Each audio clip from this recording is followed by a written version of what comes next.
How's it going? How do you plan to compensate for the loss of Kamu? Just like any other position, you got to train your depth, and guys need to be able to step up and make plays for you. It's still early enough in camp that there'll be plenty of opportunities for people to show that they can be trusted to play whatever role we ask them to play. Good news is we'll get him back eventually. How do you assess your linebacker situation beyond Brad and I guess Gary, guys at the top of the depth chart, whichever, however fictional it may be at this point? Yeah, I mean, yeah, I think, yeah, and again, just depth chart wise, I think that's probably one position where you guys, if you're watching, you see so many different groups of guys. But obviously, with Nigel not practicing right now, it provides a lot of opportunities for guys. But we have guys that were here last year. We signed some rookies, and even bringing in some vets like LJ and Zach. All those guys have done good things. The biggest thing will be at the end of camp, at the end of our preseason games, trying to figure out who fits best where and who can handle the role that that's required of them. It hurts to lose Kamu for just even for the little bit of time that we'll miss him, because he was having a good camp, and he was one of those guys we talked about a couple days ago that his third year in the scheme, and really fourth year, but his third training camp, and really developing and showing a mastery of what we're doing, and it's a little bit of a setback for him and for us. When you have been rotating the linebacker groups, it seems like it's been Kamu and Gary together, and then Zach Brown and LJ Ford together. Why are those the pairs? Why do those two pairs complement each other? Well, it's really not complementing each other. It's just getting reps. Last practice, it wasn't that way. And there's other ones that haven't. It's probably been about 50% that have been the way that you've gone out. And, a lot of guys are playing multiple positions. It's just sort of the way it works. There's really not a master plan behind it as much as just getting guys reps this time. Is there a silver lining? You mentioned last season with all the injuries in the secondary, and now Rasul and Avante have shown up more self-assured. Nate getting all those first-team reps that he has gotten, is that sort of a silver lining that maybe can be built on?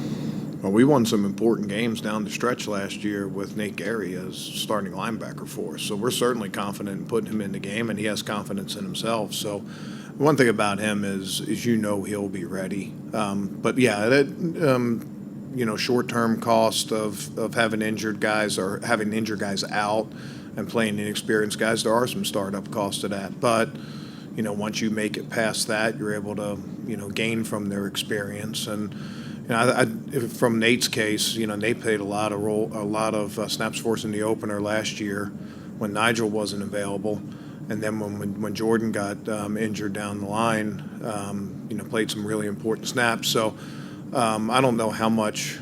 We haven't paid that much of a price for him being on the field. He's helped us win. He's made some big plays. Like I said, he was a key part of winning those games down the stretch that was able to get us to the playoffs.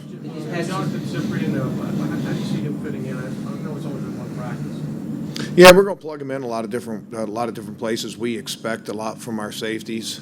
We need multi-dimensional players. We think he is.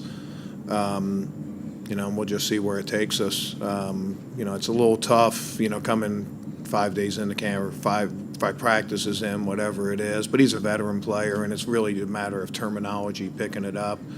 And, hopefully in the next couple of days he'll have a really good understanding of where we are and what we're asking him to do, and he'll be able to show. Safeties are becoming very important in the NFL. They've always been important, but even more so.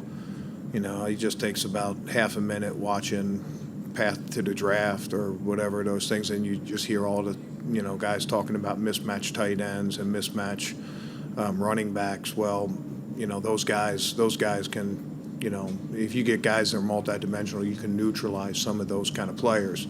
Have to be able to play in the box, in space, and things like that. And I think he fits well with us. As a follow-up to that, in the past 2 seasons especially, you played more true safeties together on the field. Is that a package you expect to use more this season?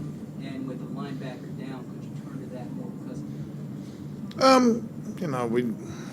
It really depends. It's a game-by-game basis. It really wasn't so much last year, Super Bowl year. down the line. I mean, we went to it an awful lot. Some of it has to do with personnel. Again, Jordan had been injured then. Some has to do with matchups against certain opponents. Schemes that they run where it's easier to just have a safety on both sides instead of trying to rotate to safeties and stuff like that. So that's yet to be seen. The offense sort of, I don't say dictates that, but they dictate that by the personnel they have on the field. I mean, I can say all I want. Yeah, we're going to play 90% three safeties, and if the offense plays a different personnel, then obviously you're not going to play that. So it depends. I mean, that's a long way of saying it depends. Jim, how would you assess the quarterback play early on? The corner? Quarterback. Yeah. I don't know. We'll see. It's when you go live and offenses is and the pass rush is real. I think that's when you really see what your corners can do.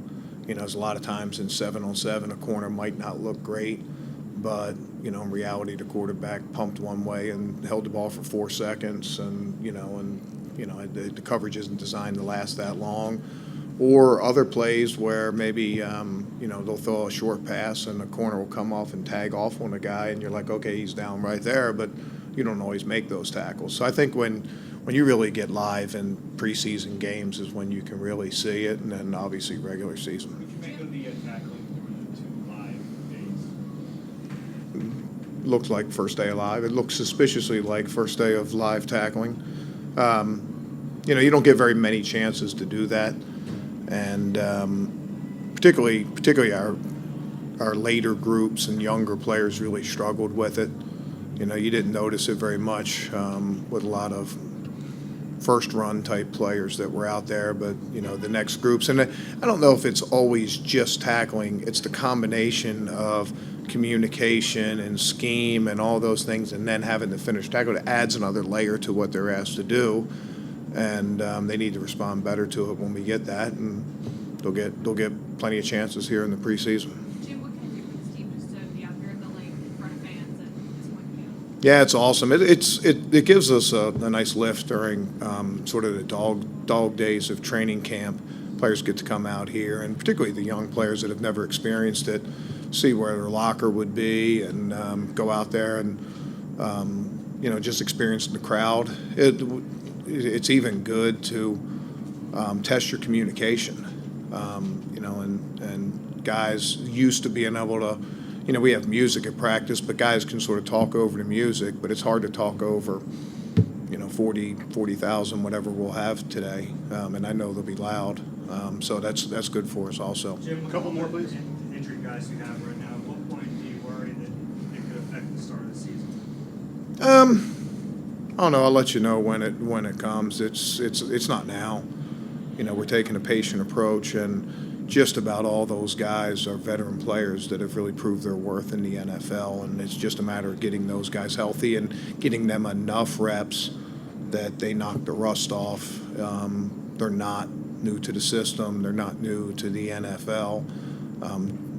They're all coming from a position of experience. In your 25-plus years, how have you seen, or how has your view of the preseason evolved? Have you seen the league's attitudes with the preseason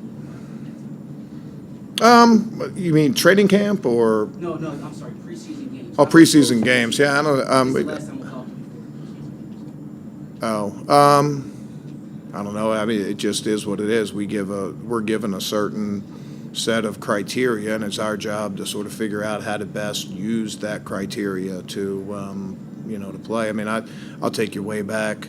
I grew up in Baltimore, and the Colts were coming off a AFC championship game appearance. They lost to the Raiders, and I think it was 78 that they were playing a preseason game against the Lions, and it was late in the preseason game. And they needed to win the game, and they put Burt Jones back in the game, and Al Bubba Baker separated his shoulder, and the Colts season was lost, and it was I think it was the 6th preseason game too. And obviously that's something you'd never see now, but you know, it was different. It was, you know, training camp was longer. It was 2 practices in full pads a day. Now we have one practice, and you know, not all of them are in full pads. You know, playing time is probably a little bit more limited in preseason games. Task is still the same: get ready for the regular season. You know, I think we're a little bit smarter about it now. I think everybody across the league is a little bit smarter about it. All right, thanks, Ed. All right. You were at. No, I just